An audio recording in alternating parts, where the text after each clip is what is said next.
So let's take a look first at formatting, specifically the just basics of APA. On the right-hand side, you're going to notice a page. This is not a cover page, it is just a simple page within a document. And let's actually take a look at the margins within this page. You're going to notice that all of them are 1 inch. This is under the normal setting, and I'll show you where to find that in just a moment. But I kind of want to show you the difference between the bottom and the right. So you're going to see the bottom looks a little bit bigger. The bottom versus the right, left, or upper, I should say. The bottom looks a little bit larger than 1 inch, and it's not though. Sometimes, depending on the sentence and the wording that comes next, the sentence naturally jumps to the top of the next page. That's not an extra line spacing there. So your task is just to make sure that your document is set up to have 1 inch margins on all sides. Okay. The other thing we want to look at is the typeface. APA 7 actually allows a lot more options. However, each college uses their discretion on whether or not they would like their students to use a specific font. And with Monroe College, we chose to stick to Times New Roman 12-point font, as it's a font that we've been using for as long as I can remember. So with the document to the right, you're going to notice that it is in 12-point font Times New Roman. The other thing is the page numbers.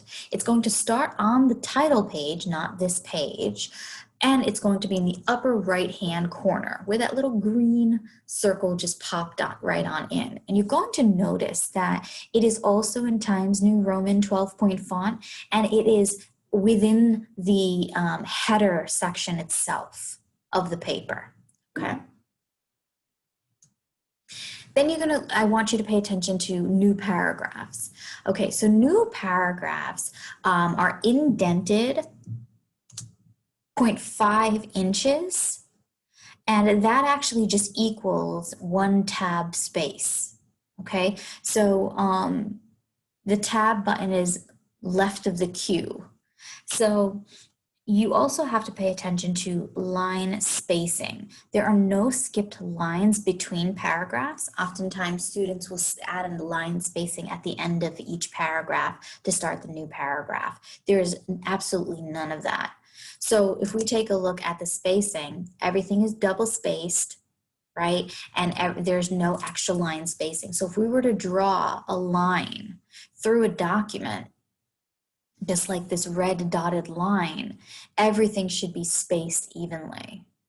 All right, now you're going to notice underneath literature review, if that level header to the left, effects of shift length on burnout, did not exist, if that did not exist, you would see that there's a larger gap between literature review and the text, the academic paragraph that comes next, in which case that would be an error and we would need to remove it. In this case, of course, there is a level header there, so truly everything is double spaced and there are no skipped lines between paragraphs, so everything looks pretty good. So let's set up our cover page and our document with all the APA rules at the start of the writing process. Let's go ahead and do that. So what I'm going to do is I'm going to go to Word. I'm going to open up a Word document, and I'm actually going to recommend that you open up a blank document. And the reason why I say this is because you're just now learning APA. And I think templates are wonderful and they are very useful and helpful tools. However, if we don't know the rules, how are we going to identify whether or not we are effectively and correctly utilizing that template? It's going to be very difficult. And more often than not, very, very first time users of APA who decide to use the template, it ends up confusing them. So what I would like for you to do is open up this document in just a plain blank document. So what do we have to do? We want to set up our cover page. So first things first, double click in the header section, okay? When you are here, you're going to insert page number, top of page, plain number 3, okay?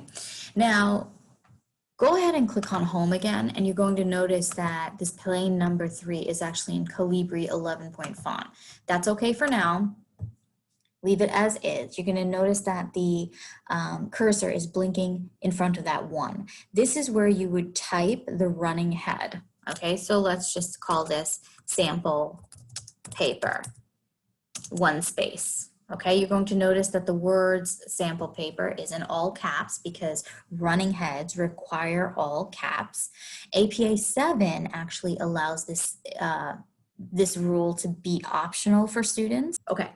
The next step is you want to highlight, and if this doesn't pop up, always remember you can access it from home. This should be 12, and this should be good old times, okay? Click right after the last capital letter and just hit tab. If your running head, the title of your running head is a little bit longer, you might only have to click tab once because this is a shorter one. You hit it twice and it's flush completely left. The running head should not exceed 40 characters in length. The idea is you don't want to jump to the second line. It should be 1 line, okay? Now the next thing is double click in the body of the page. Okay, and now you're going to notice something else. It jumps right back to Calibri and 11-point, okay?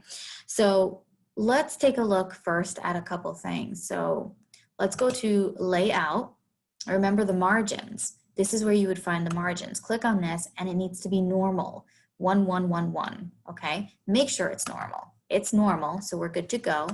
Go ahead and click home again.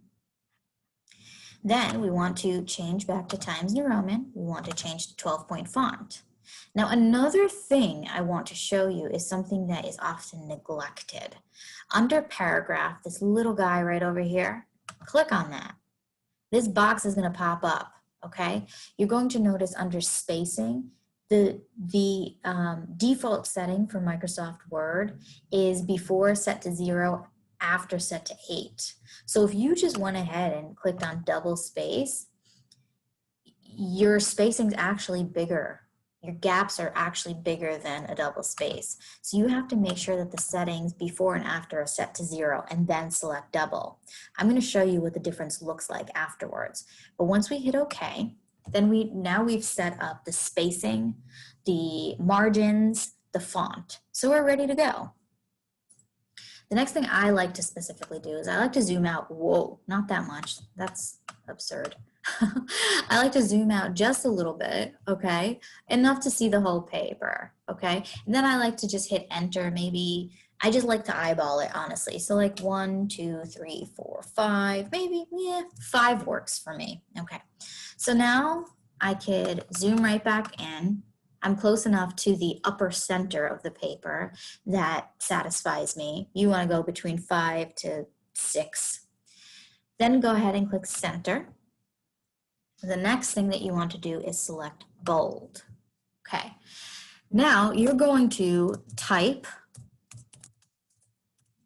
your full title here. Okay, now you're going to notice my capitalization. On the cover page, your full title needs to utilize title capitalization, okay? So that means that every word, every definable word is going to be capitalized. Now, the other thing is there's a connection between the running header and the full title, okay? The running head, if the full title is a little bit longer, the running header is a shorter version of the full title, okay? There are some instances where your running head and your full title are simply the same because they're both short, and that's okay. All right, for this lesson, I'm going to do that. Then I'm going to hit enter, and this is the only place where a line spacing is needed. One more time, you hit enter. Remove your bold. The next thing that you need to put is your name. Okay. Let me actually put my name, because a thing that I often see with students is they will do something like this, or they might go name, colon, and then they'll put like that.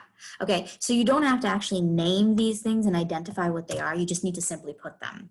So your name, then you hit enter, and then you're going to put the department that you belong to. Well, that actually just means your major. So say I'm a public health major. I would say Department of Public Health. Then I would put a comma, and then I would put the name of the college. Okay. Then I would hit enter again. Then the next thing I have to do is I have to put the course code. Okay, so once you do that, you're going to put the name of the course.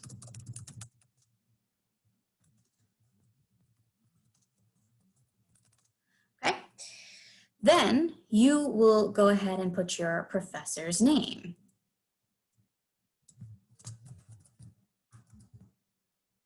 Then the last thing that you're going to put is the due date.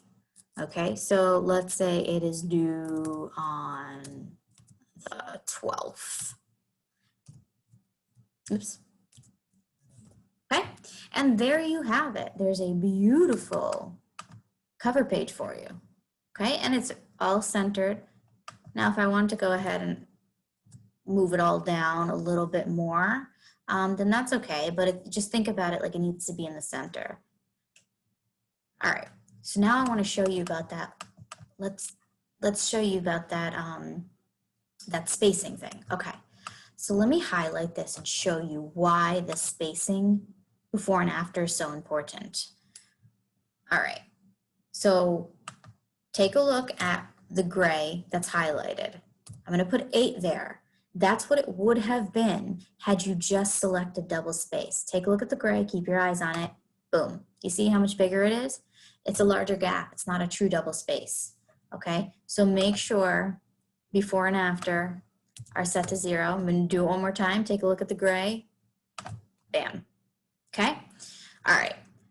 So there you have it. This is how you set up a beautiful cover page for APA 7.